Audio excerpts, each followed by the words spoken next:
Morning, good morning, good morning. It's another quiet morning with broken clouds, and kind of odd to begin a video with pictures of the feet of a missionary. But this story is going to be about that. Um, so we'll see what happens.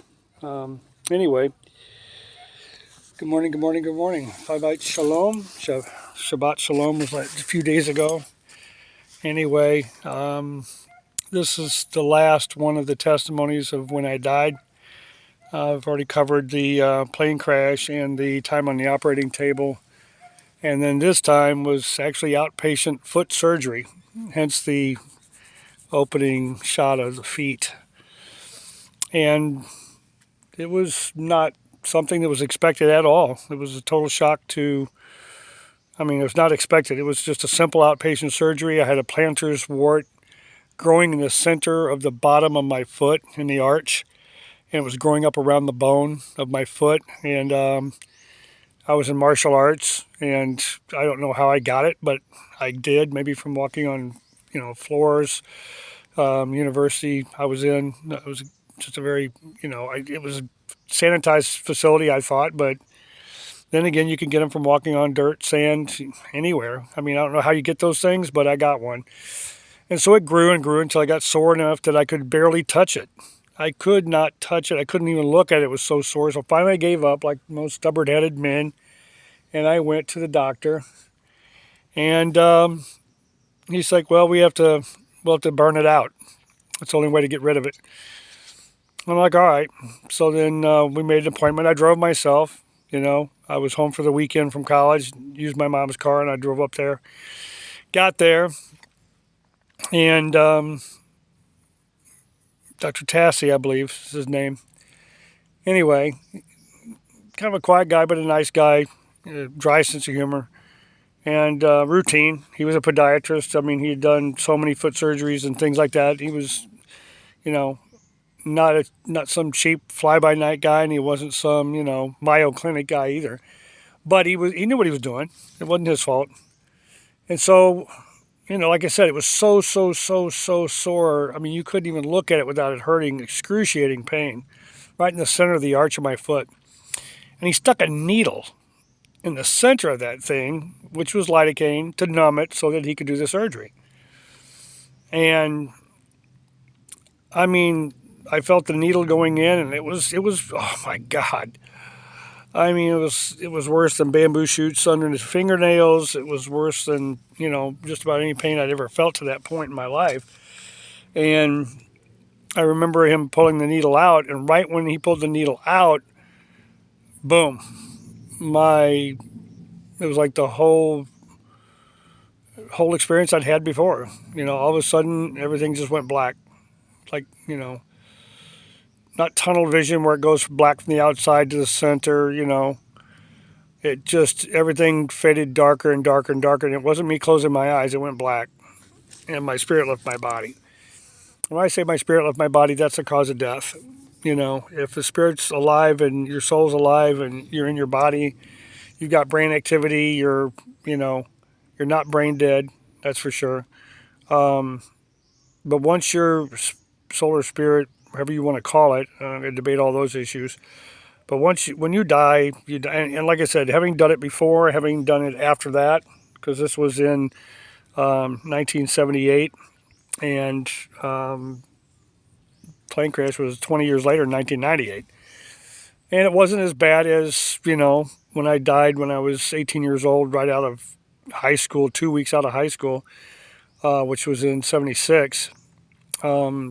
And that when I had the out-of-body experience and looked down on my body and described everything that was going on that I couldn't see.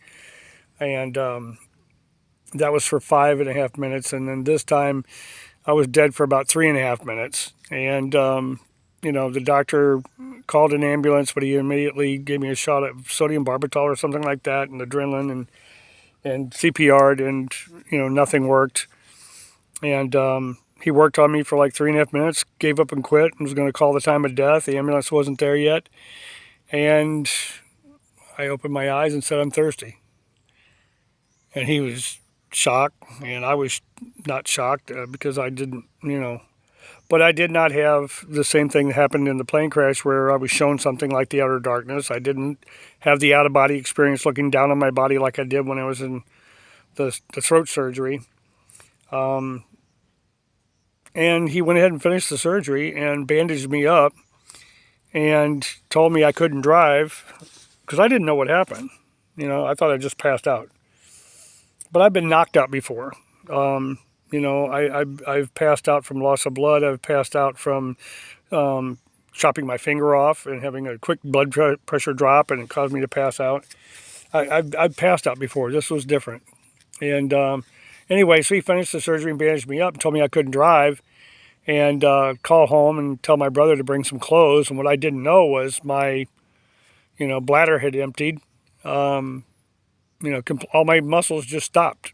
So there was nothing holding my, urine in, and the bladder just emptied. And so then I called my brother, and he came up, brought my some clothes, and then took me back home in a different car. And then it was a couple of days later before I could actually get back up there and pick the car up.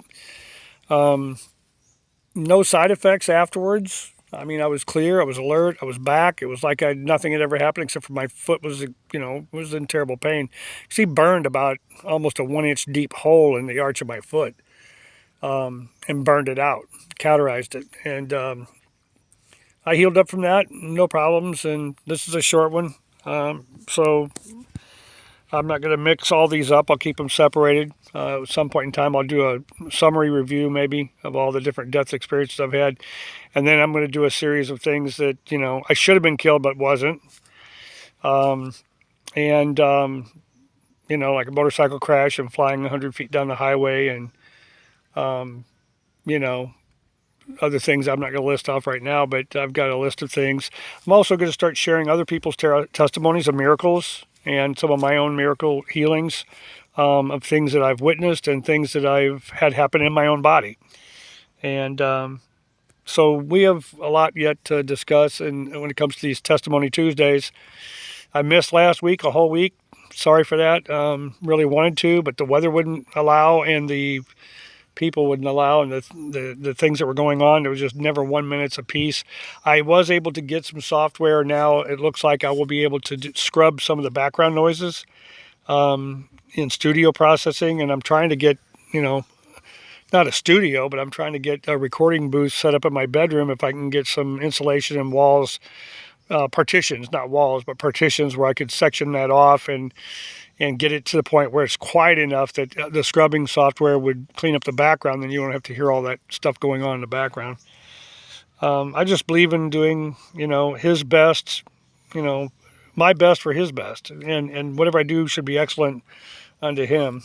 And I do appreciate the comments and the encouragement for, the content over polish, that one guy said I didn't need any editing, that was just raw and edited reality, almost like live streaming, but, delayed because I tape it and then upload it because I don't have the capacity to live stream until I hit, I think, 1,000 subscribers, which we've got, I think, 30 something and over 300 views. And, it's slowly starting to grow. I'm not impatient, and I'm not patient either. I'm going to stay on it and do my part, and I pray that I can get down here and record more and more, and at least 2 or 3 times a week, twice a week for sure, once for the testimonies and once for the start teaching and sharing, not necessarily considering myself a teacher above all, but I do know some things from experience, from mentors that are awesome,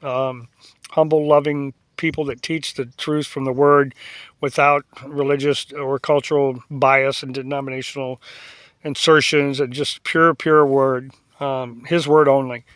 And if it goes between anybody and Him or anybody and Messiah, then I'm going to take their word for it. And I've studied a lot, and I've learned, the more I learn, the more I learn there is to learn. So you'll never hear me say I know everything, but I can tell you for a fact I know who does, and that's Him. And He wrote those words, with us in mind. And And yeah, there's definitely some cultural relevance to a lot of the stories and idioms and examples and parables and things. So those have to be taken into context too.